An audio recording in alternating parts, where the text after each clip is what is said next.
Bom, estamos aqui hoje com o Ângelo Long, meu amigo de longa data, e eu convidei ele para que a gente conversasse um pouco sobre família, casamento e esse período esse longo período que nós estamos em hiperexposição das relações familiares, tendo que conviver durante a semana, às vezes trabalhando, estudando, todo mundo na mesma casa, vivendo 24 horas junto no final de semana, e isso tem trazido alguns conflitos, né? Aumentou bastante a consulta no Google sobre como divorciar-se e coisas desse gênero. Mas eu acho que esse é um momento muito importante para a gente refletir do ponto de vista humano, do ponto de vista cristão, sobre essa realidade do casamento, do amor. Eu sempre tenho defendido que o amor não é o sentimento que nós não é um sentimento, o sentimento é o resultado do emprego do verbo amar. Então, o amor resulta daquele sentimento. Mas, Ângelo, tu que tem pós-doutorado nesse assunto de família, Família. além de ter estudado muito, né? Além de ter estudado muito, tem tu tem 5 filhos, 5 filhos. casado, 5 filhos. É o cara especialista para nos dizer como é que se Como sobrevive é a que uma é, né? pandemia com uma família grande, morando num apartamento, né? Zé, Pois não é. é fácil. Fala aí, Ângelo, qual é a Cristiano, tua visão? obrigado pelo convite. E às vezes a gente vai falar numa empresa, dar um curso, a gente trabalha com essa questão de treinamentos, consultoria, e às vezes fala os títulos, né? Mestrado disso, etc. Mas nada impressiona tanto o público quando eu digo que eu sou casado há 22 anos e tenho 5 filhos. Então, pode ser falar o título que quiser, né? Mas falou que tem 5 filhos nos dias de hoje. O pessoal pergunta, né? Não, mas com a mesma mulher, mesmo casamento, etc. É o grande currículo, né? É o grande currículo. Mas, Cristiano, tu sabe que o que eu vejo, o primeiro aspecto que eu vejo é que a sociedade ela se perdeu muito na questão da educação dessas coisas. Tipo um vídeo como esse, ele é extremamente precioso, porque a gente vai falar de coisas aqui que talvez deveriam ser dito a gente deveria ter discutido com 12, 15, 16, 18 anos de idade. A gente jamais deveria entrar num casamento sem saber isso que a gente vai conversar hoje aqui, não é? Eu acho que tinha que ter um pouco menos, não quero desprezar o português e a matemática na escola, pelo amor de Deus, mas um pouquinho menos de português e matemática, um pouquinho mais de oferecer coisas para o ser humano se conhecer, o autoconhecimento, saber como eu funciono, como o outro funciona. E por que não dizer um pouco mais de Deus, né? Porque, na verdade, a Bíblia, a religião, a religião séria, e falar da nossa, né? Claro, a nossa religião cristã, ela está imbuída de um ensinamento. A gente gosta de dizer, Jesus veio para salvar todos os homens, então todos estamos salvos, aquele que aceita a salvação de Jesus tem o céu, todos os homens, mas também Jesus veio para trazer a dimensão de salvar o homem todo. Eu vim para que tenham vida e a tenham em abundância. Quando Jesus diz isso, ele não diz um pós-morte, né? Vim para que tenham vida e tenham vida e abundância depois que vocês morrerem. Então parece que Jesus deixa claro para nós. Eu vim para você ter uma vida extraordinária aqui agora, e como diz o gaúcho, de lambuja, e ganhar o céu. E não querer Cristo, não querer os valores cristãos, é ter uma vida ruim aqui e agora e ainda pôr em risco a salvação eterna. Então, é 100% de vantagem viver a imitação de Cristo. Outro dia eu falava com um grupo de jovens e me questionavam, poxa, mas será que não é história da carochinha, esse negócio de Jesus, tanto tempo atrás? Será que não foi uma mentira bem contada? E eu falei uma coisa que, quando saiu da minha boca, até eu me impressionei. Diz, olha, Se aparecer os alienígenas aqui, os ET, provando por A mais B, com uma tecnologia, com a máquina do tempo, sabe-se lá o quê, de que Jesus não existiu, ou que se existiu este homem Jesus, ele não era o Filho de Deus, Cristiano, sinceramente eu vou te dizer, mesmo assim, mesmo que você me provasse que Jesus não existiu ou não é o Filho de Deus, mesmo assim, eu ainda faria a opção pelo Evangelho. Porque, sem sombra de dúvida, é a melhor vida que um ser humano pode ter. O conteúdo que está ali, os valores que estão aí. Mesmo que provasse que, não, mas Jesus não é o Filho de Deus. Mesmo assim, o que Jesus ensinou, o exemplo que ele deu, a humanidade que ele trouxe, o nível o nível que ele conseguiu elevar o ser humano, nos valores que ele pregou, cara, mesmo assim vale a pena. Até para um ateu, seguir Jesus valer a pena, né? Resumindo o conceito inicial aí, né? Muito legal, muito legal. Ângelo, mas eu acho que as pessoas poderiam te perguntar assim, qual é o segredo de viver uma pandemia, né? Primeiro, né, eu concordo muito contigo que o que mais impressiona de todos os teus títulos, de toda a tua experiência, realmente é o tempo de casado e a quantidade de filhos, por mais que eu conheça a tua esposa e os filhos, e o que, de certa forma, torna possível isso, né? Sim. Mas o jeito mas eu acho que as pessoas gostariam de saber, assim, o jeito que vocês vivem, como é que tu considera isso, quais são quer dizer, qual é o segredo para conseguir passar? Vocês sempre se dão bem? Ah, entendi. Ó, primeiro tem uma pequena chave aí que ajudou demais os meus relacionamentos ao longo do tempo com os filhos. Começar a falar um pouquinho de filho, aí depois a gente fala do casamento. Quando Pilatos prende Jesus, Jesus, ele vai lá, né, querer cantar de chefão lá, cantar de galo, como diz. Ó, Jesus, pô, tu sabe que eu tenho o poder de te soltar e de te matar, de te prender, de fazer o que eu quiser, né? Me respeita. E Jesus responde para ele, né? Nenhum poder te seria dado se Deus não permitisse. Ninguém me tira a vida, eu a dou livremente. Por mais que Pilatos pensasse que ele poderia tirar a vida de Jesus, Jesus, não, tu não me tira a vida, eu dou livremente. Cristiano, a primeira grande mudança que, graças a Deus, pela formação cristã que a gente teve, o Cristiano, no início do vídeo, quase falou amigo de longa data, quase amigo de infância. Não foi bem na infância, mas foi um pouquinho depois, na juventude. Então, eu, desde a época, tenho seguido nessa caminhada cristã, desde a época de jovem, conheci a Ana Paula, minha esposa, num grupo de oração. Né? Disse, olha, eu tenho que casar com uma moça de igreja. Um dia eu entro no grupo, tá aquela moça linda de violão lá, diz, é ela. Né? E uns 3 anos depois, aceitou namorar comigo. Eu fui persistente, né? E mais uns 8 de namoro e 22 de casado, mais 30 anos que eu tô com essa moça já aí, Cristiano, entre namoros, noivados e casamento.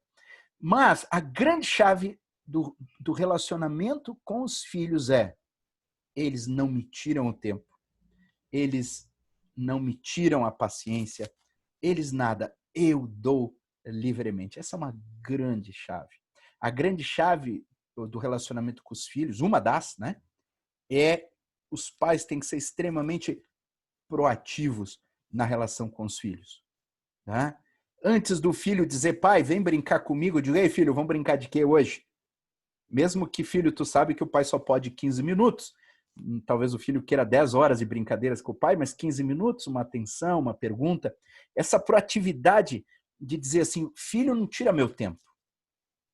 Né? Eu dou meu tempo para os meus filhos. Mas não é a mesma coisa? Olha, no frigir dos ovos é a mesma coisa. Eu ficar meia hora com um filho brincando. Agora, ele me tirou meia hora para brincar com ele? Ou eu dei essa meia hora para ele? Isso, dar do meu tempo, dar da minha... Isso me enche, sabe? Me enche. Eu chego...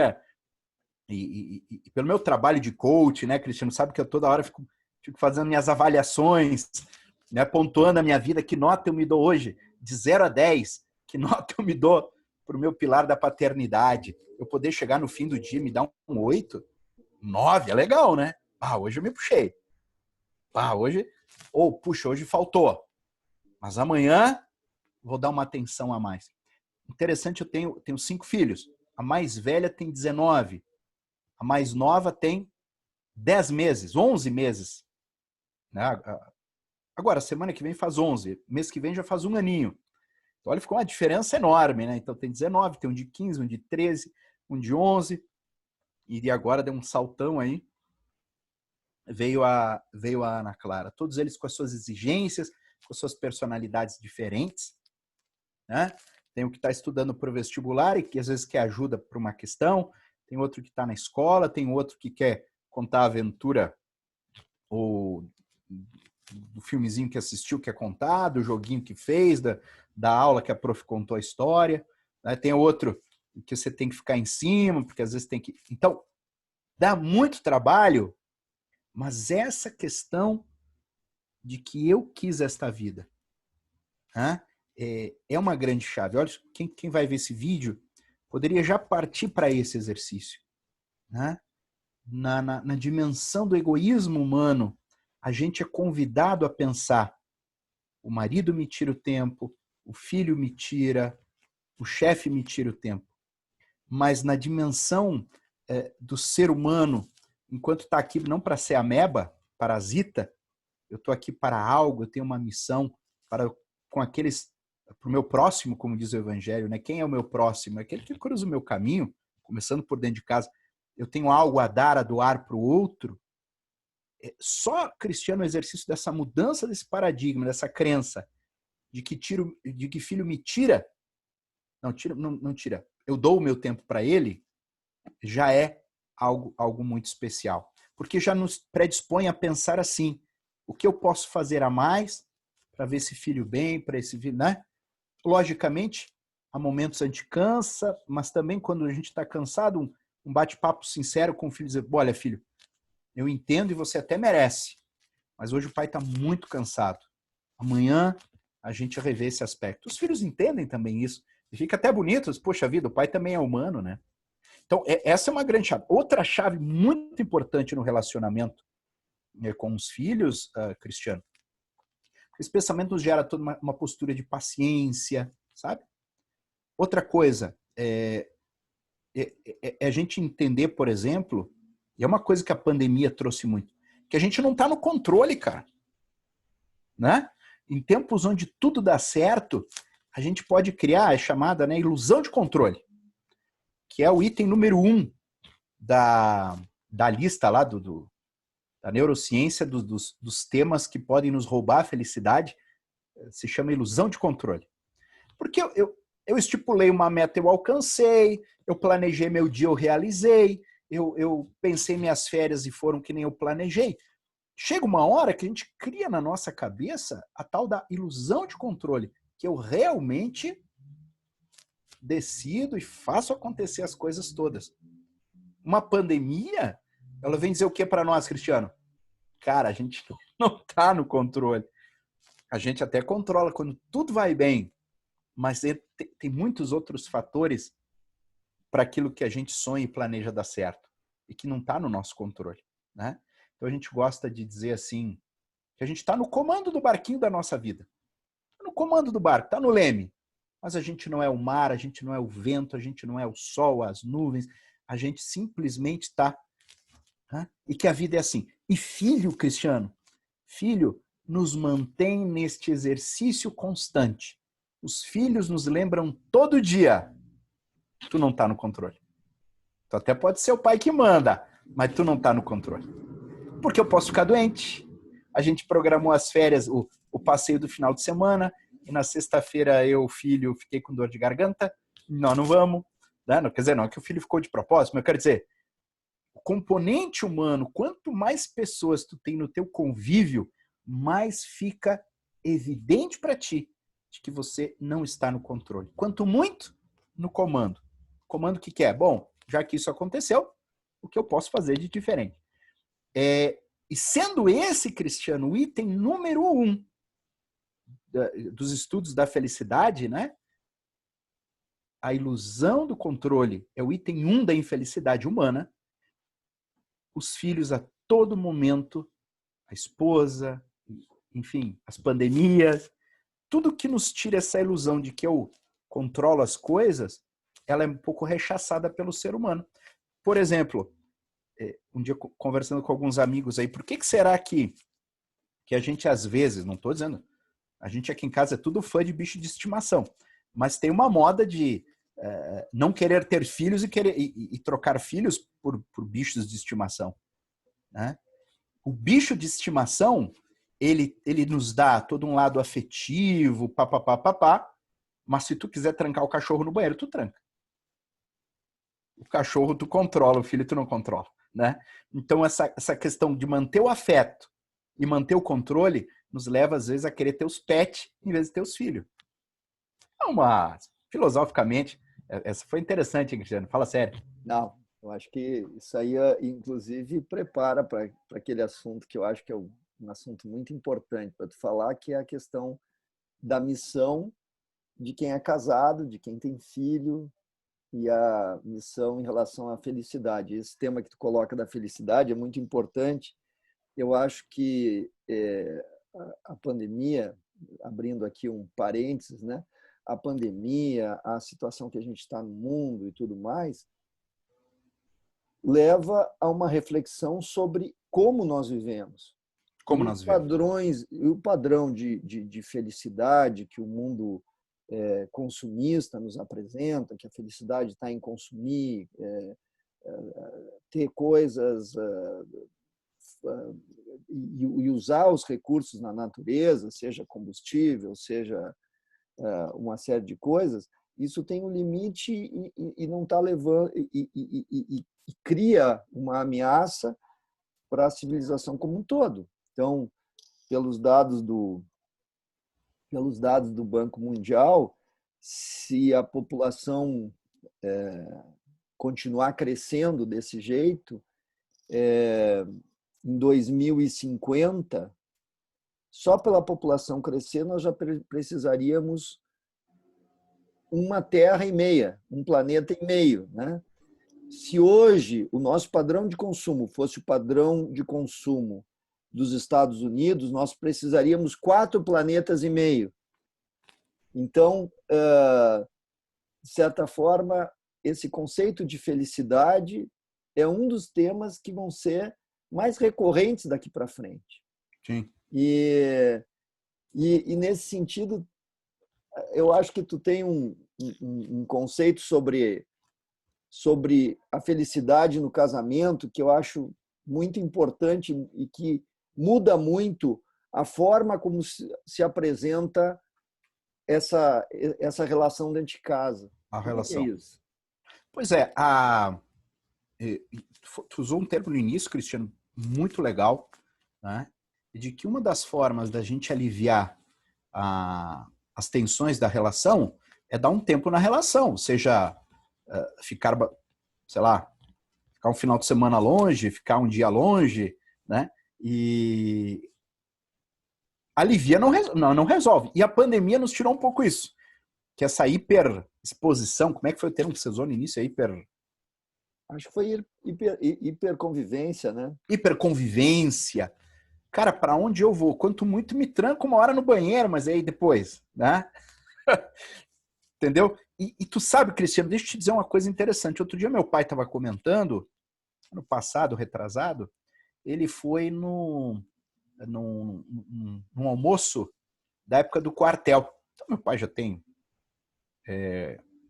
era 68 na época, então 50 anos do quartel. Conseguiram reunir, ele serviu com 18, com 68, então, né? 50 anos depois e tal. E ele disse, Ângelo, de toda a turma que estava lá, conseguiram reunir bastante colegas e tal, tinha uns 3 que estavam casados com a mesma mulher. Os outros todos já não estavam mais casados, separados ou em outras uniões, etc, etc. Por que isso, Cristiano? E aí eu começo por aí e entro para falar um pouquinho nessa questão da felicidade nas relações. Durante muito tempo, o que sustentou as relações foi a resignação. A palavra era aguentar. Tem que aguentar. As pessoas vinham para nós e se lamentavam da sua relação, do seu casamento ruim, e a gente, imbuído de valores, amigo, é assim mesmo, aguenta, vai lá, aguenta. Durante muito tempo, o aguentar era a tônica das relações. Tem que aguentar o filho, tem que aguentar o chefe, tem que aguentar a esposa. Acho que era mais a esposa que se reclamava dos homens. As mulheres se reuniam e se lamentavam dos seus maridos. E alguém, até com a tônica cristã, dizia, mas olha para a cruz de Cristo. Né? Segura em Jesus Cristo e aguenta, vai lá. Né? E assim foi essa tônica. Mas quando a sociedade, na década de 90, seja pela mídia, pela novela, muda esse padrão de comunicação, diz, não tem mais que aguentar. Você deixa um monte de gente órfã e sem instrução de o que fazer com a sua relação. Bom, se até hoje eu fiquei junto porque era para aguentar, e agora a sociedade está dizendo para não aguentar, o que era para fazer? Era para resolver. A palavra é resolve. Mas a turma não sabe resolver, porque nunca ninguém ensinou. Então a gente tem que separar. Por quê? Se uma vez eu estava junto para aguentar e agora não é mais para aguentar, era para resolver? Eu não sei resolver, ninguém nunca me treinou para isso, ninguém nunca me falou como funciona isso. Como é que eu resolvo uma situação com a minha esposa, uma briga, um engasgo com um filho? Nunca ninguém me ensinou isso, né? Então só me resta apartar, né? Então é esse treinamento que falta, por isso que talvez um vídeo simples como o nosso, Cristiano, quem sabe lá, ajudando as pessoas a resolver. Então, o primeiro aspecto é o seguinte, a primeira pergunta, quem é responsável pela tua alegria, pela tua vida, usando um termo até mais forte, pela tua felicidade? Vamos lá. Antigamente se dizia, eu vou casar para ser feliz. Vamos pegar as rédeas, vamos supor que fosse uma carroça, né? Na mão de quem estão as rédeas da tua vida se você tem essa frase, vou casar para ser feliz, né? Tá na mão do outro. Se o outro quiser me fazer feliz, serei. Se não quiser, não serei. É um risco muito grande. É um risco grande. Tá na mão do outro. Aí, no segundo momento, e lembro até dos cursos de noivos, né? Eu mesmo na juventude, etc., falava até para os jovens, olha, você não pode casar para ser feliz, assim, no sentido egoísta. Você tem que casar para fazer o outro feliz. Pá! Já era um avanço, né? Mas aí, Cristiano, também ao longo do tempo, a gente foi descobrindo que também a rédea está na mão do outro. Que vai que o outro decidiu não ser feliz. Lembro uma historinha real de um cliente que me contava tempos atrás, né? Desses papos de família. E ele dizia, rapaz, agora eu entendi um negócio. Um dia, voltando com a minha esposa do trabalho, ela foi até a empresa, voltando de carona, passamos na frente de uma loja, ela viu um carro muito lindo naquela loja e disse, nossa, olha que carro mais lindo. Eu levei ela para casa, larguei ela em casa e, bah, meu bem, esqueci uma coisa na empresa, já volto. Fui até a loja, comprei aquele carro para ela, cheguei em casa com o carro, uma hora e meia depois, com o carro aquele que ela disse, nossa, que carro lindo. Bati na campainha, quando ela abriu a porta, estava lá eu, o carro estacionado com a chave, dizendo, meu bem, tá aqui o carro, é seu. Ela olhou para mim e disse, puxa vida, eu preferi um Fuca velho e ser casado com um marido diferente do que você do que ter esse carrão e ser casada contigo. Então, veja, é uma historinha, assim, mas quem eu vou matar? Mas, né? E é interessante porque depois, batendo papo comigo, ele foi entender, Ângelo, hoje que eu me ofendi tanto, hoje eu entendi que o que ela mais queria não era o carro, é que eu fosse um pouco mais carinhoso, mais companheiro. Eu entendi hoje, eu traduzi a linguagem dela, preferia um Fuca velho e um marido diferente e tal. Poxa, hoje é um casal muito legal, muito, muito legal, riem junto dessa história. Mas onde é que eu quero chegar? Ele quis, a felicidade dele era vê-la bem, era fazê-la feliz, era, né? Então ele ficava esperando as pistas que ela dava para fazer feliz. E ela era uma mulher que na época tinha uma decisão. Qual a decisão dela? Eu sou murrinha mesmo, eu não quero ser feliz. Então ele era infeliz, porque nada que ele fazia ela feliz. Então veja, Se eu penso que os outros têm que me fazer feliz, estou lascado. Se eu penso que a minha felicidade é fazer os outros felizes, um pouco melhor. Né? Tá, mas e aí, como é que fica? Ora, o relacionamento humano entre homem e mulher, ele é uma missão e não uma realização. Eu caso não para me realizar, eu caso porque é a minha missão. Que livremente Deus fez eu pensar, etc. Tanto é que hoje, ele sabe, né, Cristiano? Um casamento que não há liberdade entre os cônjuges é um casamento nulo. O princípio 1 da relação lembro agora da liturgia lá do casamento, é de livre, espontânea vontade que o fazeis? Sim. Tanto é que a própria liturgia do casamento é um convite à desistência. Se tu pegar a liturgia do casamento, parece que é o último momento, assim, que na liturgia do casamento, vamos tentar fazer o casal desistir, né? Na alegria e na tristeza, na saúde e na doença, na pobreza e na riqueza, né? Amando e respeitando. E é até a morte, cara. Tem certeza? Sim, claro, às vezes a gente está pensando já no buffet, está pensando na festa já, né? Sim. Né? Então, eu caso porque eu tenho que cumprir uma missão, e eu sou responsável pela minha felicidade. Assim como a minha esposa é responsável pela felicidade dela. Eu ajudo ela a construir a felicidade dela. Ela me ajuda a mostrar pontos, feedbacks de vida para que eu tenha a minha felicidade, né? Mas eu sou responsável pela minha felicidade, ela pela... Mas e o casamento? O casamento é um transbordar de felicidade. Esse é o momento quando a gente casa e o pessoal pergunta, Ângelo, qual é o momento certo de ter filhos? Né? Olha, depois que casou, depois de uma certa caminhada, onde você ajusta algumas coisas. Então não tem um tempo, né? E quando você começa a transbordar a felicidade, que começa a sobrar água, a minha jarra transborda, a jarra da Ana transborda, a Ana, a Paula, minha esposa, começa a sobrar felicidade para dar. Essa é a hora que a gente pode até ter um filho, porque vai sobrar. Quando o casal está muito dependente um da água do outro, né? Se entra um filho na jogada, a mulher tem a tendência de dar essa água da sua vida, da sua atenção para o filho e deixa o marido de lado ou vice-versa. Né? A gente tem até uma continha matemática aí que dá para dizer, bom, se eu careço receber água 60% e consigo dar 40% de água, e a Ana Paula, minha esposa, carece receber 60% de amor, de atenção, de cuidado, e só dá 40%, eu e ela como casal, tá faltando 20 já? Eu preciso de 60, ela precisa de 60? Tá faltando? Né? Se botar um filho na jogada, a tendência do casal é... Porque essa água de um e de outro vai... Né?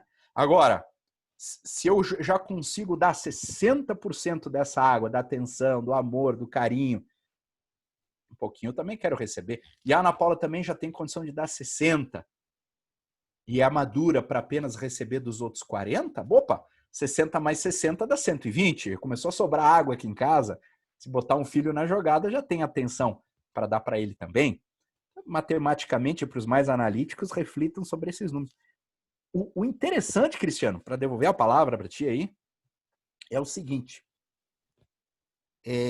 Eu não sei te dizer quem que me trouxe essa informação, mas depois, nessa nossa caminhada de fé, fui ver que é isso mesmo. Mas às vezes a gente fala, né, do casamento e o matrimônio. Na língua portuguesa, casamento e matrimônio meio que se confunde, sabe? Matrimônio, casamento, é tudo a mesma coisa e tal. Ok, na língua portuguesa, tudo certo. Mas tem uma diferença. Casamento é da realidade humana. Né? Casamento é a união de um homem com uma mulher. Por exemplo, outras religiões, judeu casa. Muçulmano casa. Toda relação de um homem com uma mulher que se amam, que estão juntos, etc. A dimensão matrimônio, ela impõe alguma coisa mais do que o humano. É aí que pega, né? a dimensão missão, ela entra na dimensão matrimônio. Eu sou casado com a Ana Paula e sob o meu casamento tem uma outra coisa chamada matrimônio, que é que diante de Deus eu assumi uma missão. Qual é a minha missão? Olha, gente, eu trabalho nas empresas, então eu tenho uma missão como profissional, eu atendo meus clientes, missão profissional. Eu tenho uma missão com os meus filhos, como pai. Eu tenho uma missão com os meus amigos, eu tenho uma missão até como cristão, que às vezes dá uma palestra, um aconselhamento, né, ajudar os meus amigos na caminhada de fé deles. Alguém me pede uma oração, Ângelo, ora por mim, oro por esse irmão também. Tudo certo. Mas se eu vou dizer, se Deus olhar para baixo, olhar para mim, a gente fala que Deus tem um caderninho, acho que não tem caderninho nenhum, acho que tudo é computador já no céu, né? Porque já é computador aqui, Deus deve ter o tablet, não tem mais história de caderninho lá no céu. Mas tudo bem. Quando Deus olha Ângelo, missão número 1, não é pregar, não é viajar pelo Brasil afora, falando de Jesus, etc. Tudo isso pode ter. Mas a minha missão número 1 se chama Ana Paula. Essa é a dimensão do matrimônio. E digo mais, Cristiano, quantas vezes a caminhada na igreja, vai que algum mais engajado está nos assistindo aqui, para você refletir também, quantas vezes a caminhada na igreja é pegadinha? Porque, Cristiano, tem razão, por exemplo, eu saí pelo Brasil afora pregando em nome de Jesus, deixando a Ana Paula com os 5 filhos em casa e estragando talvez a minha relação com ela, né? E aí, se me permite nesse tempo aqui, e um passo mais adiante, a grande métrica da minha vida passa a ser dar certo com a Ana Paula. Cristiano, por que eu vou na academia? Porque indo na academia, porque cuidando da minha saúde, eu consigo ser um marido melhor para a Ana Paula. Cristiano, eu estou indo na academia e lá na academia estou pondo em risco o meu casamento, que com as moças da academia, entendeu? Parei de ir na academia, troco de academia. Sérgio, mas você não vai mais cuidar da sua saúde? Olha, é melhor ter uma barriguinha e cumprir minha missão com a Ana Paula do que às vezes estar com o corpinho sarado e pôr tudo abaixo a minha missão, mesmo que a academia seja sinônimo de saúde. Tá entendendo? Por que eu vou pregar fora? Por que eu estou fazendo esse vídeo com o Cristiano? Porque fazer esse vídeo, ou pregar fora, dar uma palestra, ajudar um irmão, me enche, porque é o meu jeito de ser, a minha missão pessoal, e isso me ajuda a ser um marido melhor. Quando eu vou pregar fora, isso começa a estragar meu casamento. Opa, já é pegadinha no malandro, né? Por que eu devo ter um bom trabalho? Por que eu devo me esforçar nas coisas profissionais? Porque dessa forma eu fico tranquilo, fico seguro e consigo dar certo com a Ana Paula. Ou seja, depois que a gente casa, toda a nossa dimensão de vida, os cuidados da nossa vida deveriam ter um enfoque central. Qual o enfoque central? Amar ao próximo, e o próximo mais próximo passa a ser a esposa, como a si mesmo. Por que eu me cuido? Eu me cuido porque, estando bem, eu posso ser um marido melhor com a Ana Paula. Então é uma dimensão diferente, mas é uma chave muito importante, né, para cada um que está nos assistindo nesse vídeo aí. Como você tem lidado com a tua vida, que tipo de prioridade você tem botado, né? A ponto da gente ver algumas loucuras, por exemplo, Cristiano, que eu posso te dizer, bem recente, conversando com algumas pessoas que não têm essa dimensão cristã, né? Olha, ou a minha esposa, eu ouvi isso de uma pessoa há pouco tempo, ou a minha esposa sai do meu caminho, ou a minha esposa para disso, para daquilo, porque eu quero ter sucesso na vida, e se ela impedir o meu sucesso, a primeira coisa que eu vou rachar é o casamento, porque eu quero o sucesso. Coitado, né? Se ele realmente tivesse essa dimensão do casamento, do matrimônio, como Deus sonha, ele ia entender que uma vez que ele rompe com a esposa, portanto com os filhos, etc., etc., não existe sucesso. Não, pelo menos não diante dos olhos de Deus. Porque quando Deus olha o sucesso da vida daquele cara, a bem-aventurança da vida daquele cara é dar certo lá com a esposa dele, com a Dona Maria, e assim por diante. Não sei se me fiz entender, Cristiano. Pois então, Ângelo, eu acho que sim, acho que as pessoas entenderam, mas eu fico pensando naquelas pessoas que estão ouvindo até aqui, né? E diz assim, mas isso é fácil porque o Ângelo é o Ângelo. E ele tem 5 filhos maravilhosos, é casado com a Ana Paula e tal. Queria ver se ele tivesse aqui em casa. Queria ver se ele tivesse que suportar o fulano, a fulana aqui, os meus filhos que fazem isso, que fazem aquilo. O que tu diria para essa pessoa que certamente desafiaria, né? Tu que desafiaria dizendo queria ver tu aqui em casa, né? Certo. Tem alguma coisa para dizer para essa pessoa? Tem. Vamos algumas coisas bem digo e já dizendo coisas práticas, Cristiano. A maior força do universo é o amor. A maior força do universo. Onde é que João, na sua epístola, ele fala, né? Deus é amor. Se Deus é onipotente, a maior potência, toda potência está nele, ele é amor. A maior força do universo é o amor. O amor, ele se exprime, gostei muito desse teu conceito, o amor não é sentimento, mas é algo que pode resultar do bom uso dos sentimentos, alguma coisa assim que falou, né? Não, eu falei que o amor, o sentimento amor não é o que vem antes do verbo amar. O verbo amar é que traz o sentimento do amor, esse sentimento gostoso, ele vem do exercício do verbo amar, que é uma decisão que a gente toma, né? É, isso aí. Ó, por exemplo, você quer ver? Olha, cara, a palavra amor, ela foi muito deturpada, rapidamente para entender, para dizer que o amor é a maior força do universo. O pessoal, às vezes, já lembra logo de novela. Não é o amor das novelas. Gosto de colocar o exemplo máximo de amor, que é Jesus na cruz. É o dar-se, é o doar-se, né? Você imagina se no dia do casamento, em vez de dizer para a esposa, eu te amo, você decide, fala, né?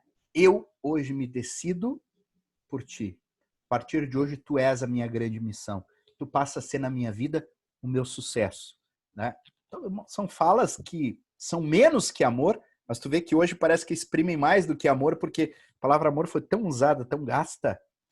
Eu gosto muito de filme americano, quando às vezes o casalzinho tá junto há 2, 3 anos, 2, 3 anos juntos, e pela primeira vez o cara vai lá e diz, eu te amo, e a menina chora. Porque nos Estados Unidos a gente sabe que essa dimensão do gosto de ti, né?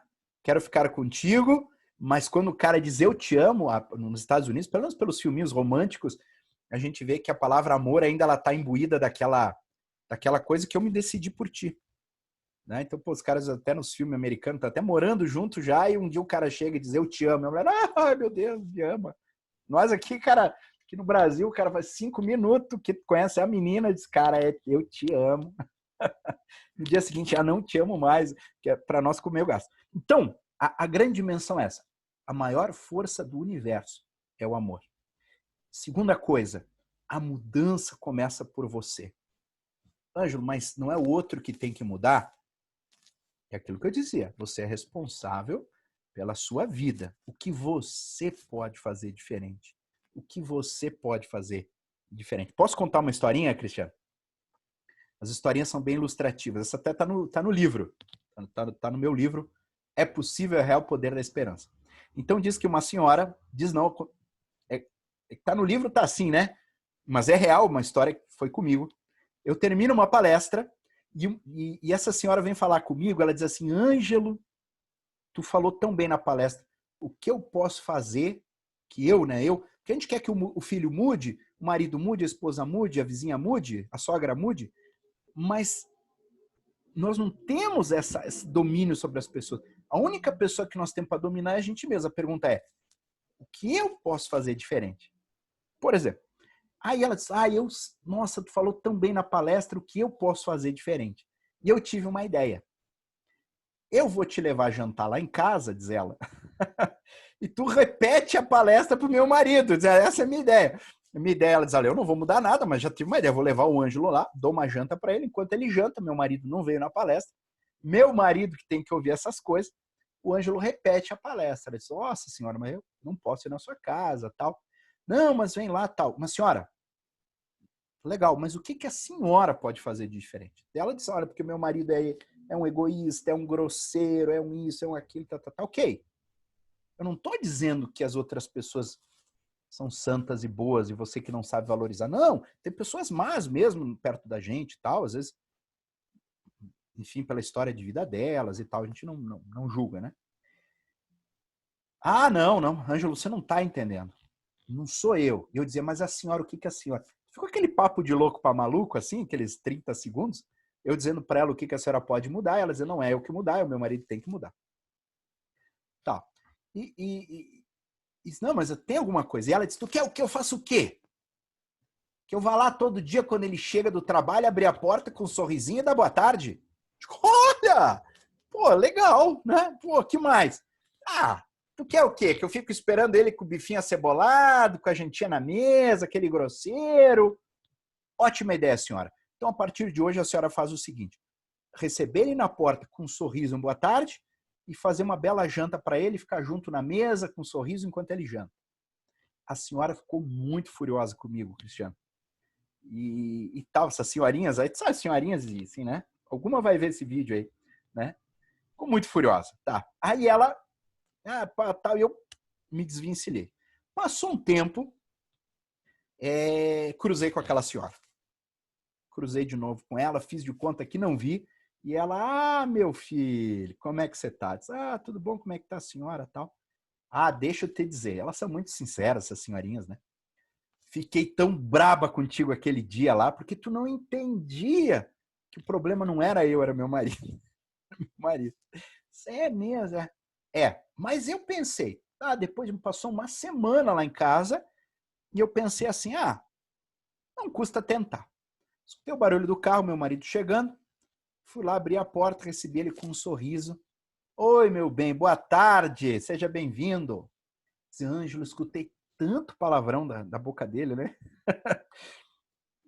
Sua velha louca, tá? Xingou ela. E ela disse, Ângelo, por algum motivo, uma coisa dentro de mim, eu gostei daquele negócio ali, do desafio ali e tal. Ele chega na cozinha, tinha uma bela janta para ele lá, tal. Ele comeu e me xingando. Porque não dá, porque tu não sei o que, não sei o que. No segundo dia eu fui lá e abri a porta. Ô, meu bem, boa tarde, seja bem-vindo, né? Que bom que você voltou para casa, tal. Sua velha louca. De novo. Uns 7, 8 dias, Cristiano.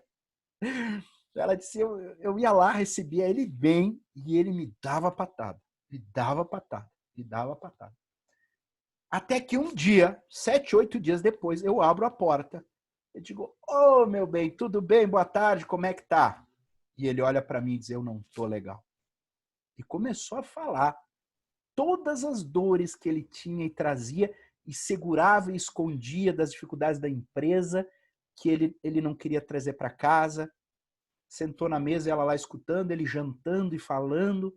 E ele disse, Ângelo, pela primeira vez na vida, eu soube da realidade que o meu marido passava fora de casa e o quanto ele nos preservava de situações que ele vivia e situações ruins que ele passava, etc, etc. Mas a alegria dela não foi essa. Ela disse, Ângelo, tu não acredita. Depois daquele dia, começou meio que um diálogo que a gente não tinha, começou, sabe? E eu respeitando ele, me segurando para não revidar algumas coisas que ele falava, escutava muito. Chegava embaixo da mesa, ela chegava a arranhar com as unhas embaixo da mesa, mas mantinha um sorrisinho. Eu só imagino. Mas enfim, ela disse, Ângelo, mas não foi isso.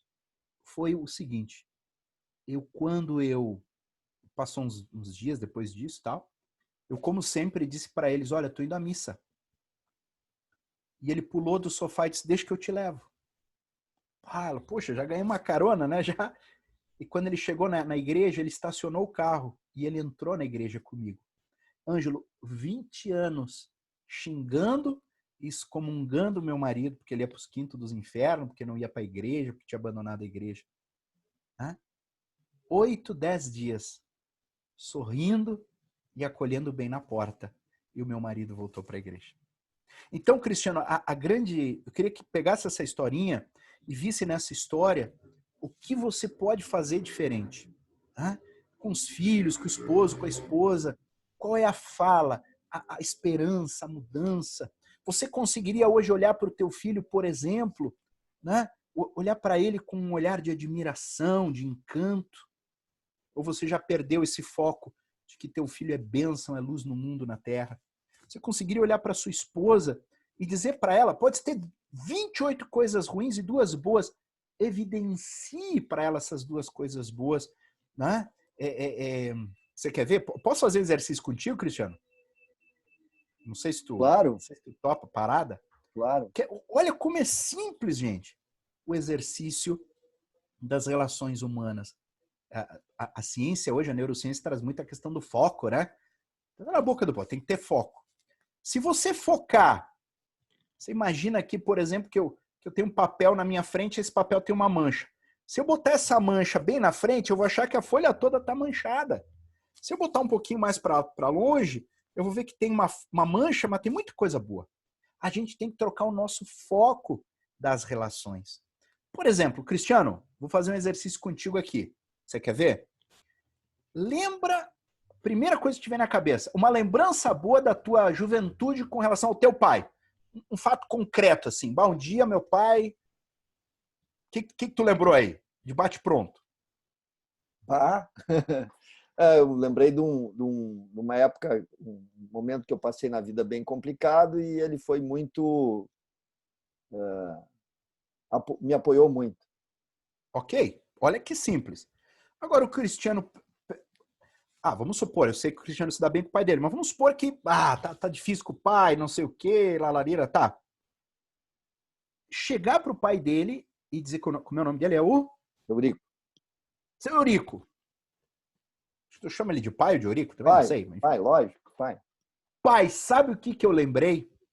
Lembrei lá em 1985, quando eu passei tal dificuldade. Pai, o senhor me apoiou, o senhor foi 10, o senhor foi top, o senhor foi demais aquele ano. Pai, muito obrigado. Ou seja, o Cristiano está trocando o foco dele, vamos supor que tem 20 coisas ruins do pai dele, está trocando o foco para as coisas boas. O que o pai do Cristiano fala? Talvez ele nem lembre, filho, nem lembrava. Imagina, era só minha obrigação de pai. Não, não importa. Veja, se você deixar o teu cérebro trabalhar, o cérebro natural, humano, biológico, ele sempre vai evidenciar a água que tu não recebeu dos outros. A água agora, que não me dão, não me falam, não me dão atenção, não me ajudam, etc. Mas se você usar o racional, você consegue, não, para lá. Né? Eu olho para o meu filho e talvez estou muito magoado, chateado com o meu filho. Será que eu não consigo olhar para o meu filho? Mas tem 12 coisas ruins. Acha boa e comunica boa. Nossa, meu filho, como você é um guri carinhoso. Tava olhando você com seu irmão ali, ajudando. Olha, cara, puxa vida. Cara, acredite se quiser. O amor é a maior força do universo. E como é uma musculação, uma musculatura, você tem que treinar. E quanto mais você treinar, mais musculoso no amor você fica. Né? Então, um dos grandes... Se eu fosse na sua casa, por exemplo, né, eu lembro uma vez, estava na praia, e um amigo meu me falou essa frase. Passa umas horinhas com meu filho aqui na praia para tu ver o que eu tô falando para ti. Né? Eu disse, tá ok. E eu entrei com aquele menino, eu tava com os meus filhos no mar, e aquele menino tava ali, né? E ele chegou perto de mim e eu comecei a dizer, cara, como tu mergulha bem, cara. Mergulha pro tio ver aí, tal. O que mais sabe fazer? Tio, eu sei ficar... Cara, em meia hora, o cara diz, Ângelo, o que é que tu fez com meu filho? Que tu ficou com ele aqui, ele não te jogou areia nenhuma vez, ele não te mordeu nenhuma vez. Cara, eu dei pro teu filho aquilo que ele precisa, amor, e eu evidenciei para ele que ele é precioso. Aos meus olhos, o que dirá aos olhos de Deus. Então, veja, é um exercício simples, uma coisa que todo mundo sabe fazer porque é falar, é um exercício de pensar. Daqui a pouco você vê esse vídeo, quando acabar o vídeo, olha para tua esposa e diz para ela um elogio, 2. Mas tem a história da senhorinha, né? Quanto mais longe a gente tá de dar amor, mais casca dura a pessoa dá. Ela ficou 8 dias dando o boa tarde para o marido, fazendo uma janta. Veja que casca ele já tinha criado, né? Mas, gente, 8 dias, comparado com 20, 30 anos de casado, ou até um fim de casamento, cara, vale ou não vale o exercício, Cristiano, de mudar nossa comunicação? Pelo amor de Deus. Sem dúvida. Sem dúvida que vale. Mas é isso aí, Ângelo. Eu, eu quero te agradecer muito, né, Ângelo, por essa, por, por essa palestra que tu nos deste aí, né? Tu que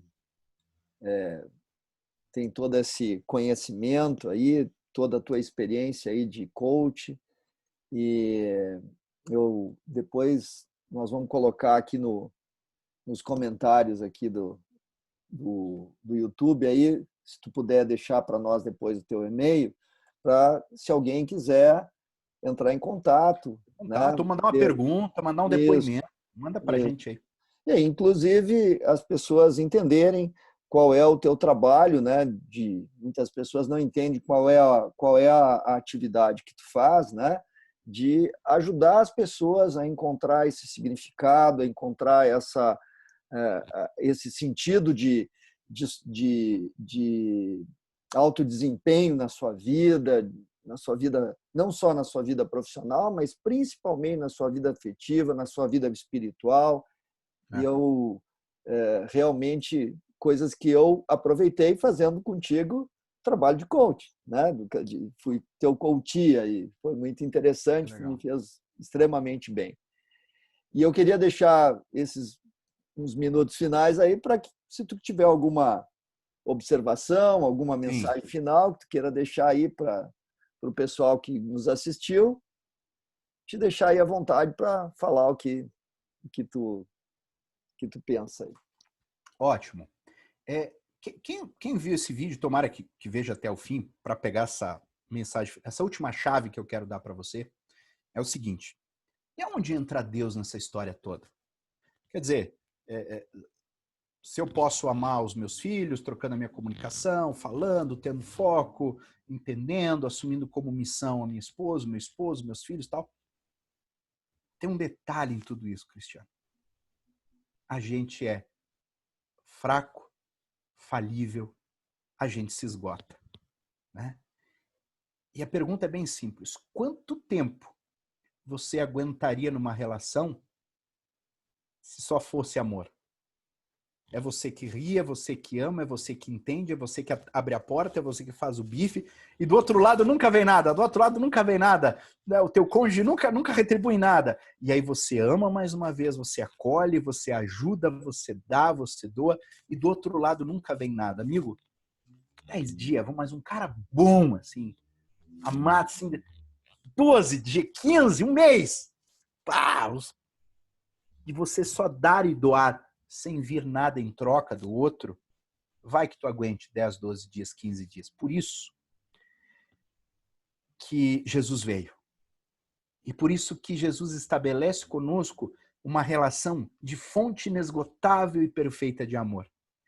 A pessoa que não ora, a pessoa que não reza, corre o risco de pegar toda essa nossa linda fala e viver ela 1, 2 semanas, porque tu vai te esgotar, porque você é humano, você está numa condição humana, você não consegue, até usei o exemplo, né, o 60-40, ou seja, eu consigo dar 60% de amor e preciso receber 40%. Não existe o dar 100 e receber 0.